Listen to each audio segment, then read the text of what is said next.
Indian premier league 2024 season కోసం సిద్ధమవుతున్న ఆఫ్ఘనిస్తాన్ ఆటగాళ్లు ముజిబుర్ రహమాన్, నవీన్ ఉల్ హక్, ఫజల్ ఫారూఖీలకు గట్టి షాక్ తగిలింది.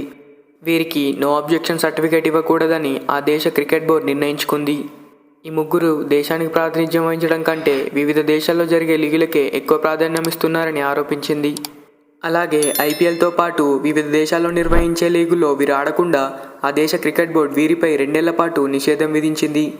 అంతేకాకుండా వీరికి ఈ ఏడాది సెంట్రల్ కాంట్రాక్ట్ కూడా ఇవ్వడం లేదని సమాచారం. ఇక ఈ విషయాన్ని క్షుణ్ణంగా పరిశీలించడానికి ఒక ప్రత్యేక కమిటీని నియమించింది. ఈ ఆటగాళ్లకి దేశం కంటే సొంత ప్రయోజనాలే ముఖ్యమయ్యాయని, తమ పేర్లను సెంట్రల్ కాంట్రాక్ట్ కోసం పరిశీలించవద్దని వారు క్రికెట్ బోర్డుకి తెలిపారు. అయితే 2024 జనవరి నుంచి దేశం కోసం ఆడేందుకు సిద్ధంగా ఉన్నట్లు చెప్పారు. వీరు వివిధ దేశాల్లో నిర్వహించే లీగుల్లో ఆడాలని అనుకుంటున్నారు. అందుకనే వీళ్లకు 1 సంవత్సరం పాటు సెంట్రల్ కాంట్రాక్ట్ ఇచ్చే ప్రసక్తి లేదని ఆఫ్ఘనిస్తాన్ క్రికెట్ బోర్డు అధికారి తెలిపాడు. అయితే ఆఫ్ఘనిస్తాన్ క్రికెట్ బోర్డు తీసుకునే ఈ నిర్ణయం కారణంగా ఐపీఎల్ ఫ్రాంచైజీలకు ఎదురుదెబ్బ తగిలే అవకాశం ఉంది. ఇటీవల జరిగిన మినీ వేలంలో మోజీబ్ని కేకేఆర్ 2 కోట్లకి కొనుగోలు చేసింది. లక్నో సూపర్ జెయింట్స్ తరపున నవీన్ ఉల్ హక్, సన్రైజర్స్ హైదరాబాద్ తరపున ఫజల్ ఫారూఖీలు ఆడుతున్నారు.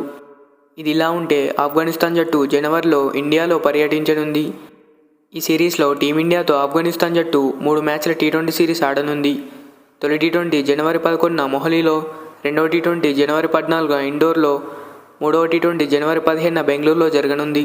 ఒకవేళ ఈ ముగ్గురు ప్లేయర్స్ బ్యాన్ అయితే వీళ్ళ ప్లేస్లో ఎవరేస్తే బాగుంటుందని మీరు అనుకుంటున్నారో కామెంట్ చేయండి.